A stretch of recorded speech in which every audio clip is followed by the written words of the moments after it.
Hey YouTube, this video is about the btwin elops 120 and it's €200 or £180. Why did I buy this bike? Well, I'm interested in really cheap bikes basically, usually second-hand ones but also new ones at the very bottom of the scale, and I want to know, are they good enough? Can you use them on a day-to-day basis? I was also really interested in this bike because of the number of accessories it comes with. Now when you count up the accessories and the cost, it's surprising that you can still get a bike for that. And to go into specifics, you've got 2 metal mud guards, you've got a kickstand, you've got this metal chain guard, you've got the dynamo which powers the front and the back lights. You've got the back rack as well. It comes with a bell. So it's just surprising when you add all those up, it's about €100. So then you've got a bike, the mechanical part of the bike, for another €100 that's brand new, adult size, 28-inch wheels, 6 gears. Can you use it on a day-to-day basis? What's the catch? Well, when I bought this bike, I made the mistake, which I've talked about in the other videos, of buying it on a Saturday from Decathlon. Never buy the bike on a Saturday because it's super busy and they have to do an assembly, what they call an assembly, because the bikes are kind of flat when they get them in boxes, so they need to tighten different parts. But it's packed on a Saturday, they're tired, maybe it's part-time staff, and they never really do a good job of the assembly. That was the case when I bought this. They had a lot of problems with the front brake. They couldn't seem to get it the way it's supposed to be, with 1mm on either side of the brake pad, and it kept kind of rubbing towards one side of the wheel. And then they got it kind of working and they gave it to me, took it home, and that was one of the problems. The brake was rubbing against the rim and it wouldn't go forward properly. So I'm going to explain the 2 main catches about this bike. Why is the price so low? Firstly, it's the assembly. It doesn't come properly assembled. They don't do a good enough job. It's not really ready to ride. The problems I had was, well, the front brake was rubbing against the rim. The handlebars were in this kind of weird jerky position. They weren't centered, so you were kind of pulling to one side. And the seat post kept sliding down.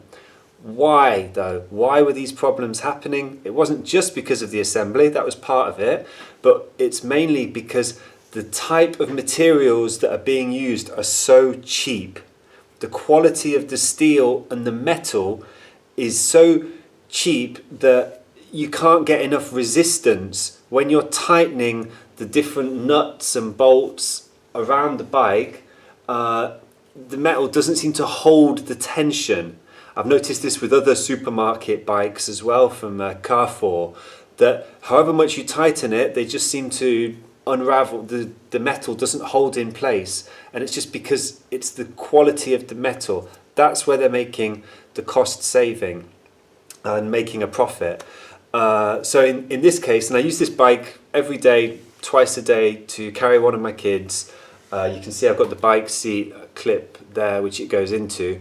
What I want to say is, if you're using it for short distances and you know basic bike mechanics and you can do some basic things yourself, it's okay. If you know how to balance the brakes, because what you have to do, there's a screw on either side of the brake arm, and basically you have to just balance it by turning the pressure in the screw. It goes onto a spring and balances it out. If you know how to do that, then you can actually get the brakes working okay. If you've got an Allen key then and maybe whatever bit of oil, then you can get the bike moving quite well. However, one specific problem on this bike was that the handlebars, the reason they were pulling to one side is because there's like a raised bubbly bit in the middle, which is where the center should be. This kind of not smooth bit, unsmooth bit is where it goes in the middle.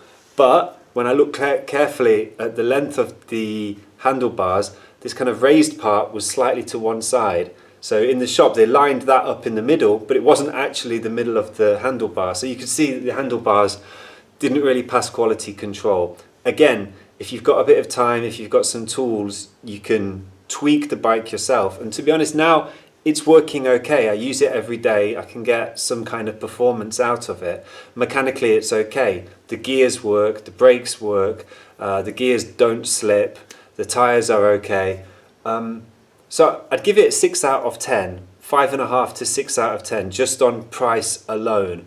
One thing I would mention, one of the benefits of a Decathlon bike is that you can always take it to their workshop and they can fix it for you. And it's very, very cheap to get bikes repaired at Decathlon, and they have all the prices online. So if it's one specific problem, a flat tire, or you want the brake cables changing, you know exactly how much that costs in advance, and they have all the parts, and it's really cheap.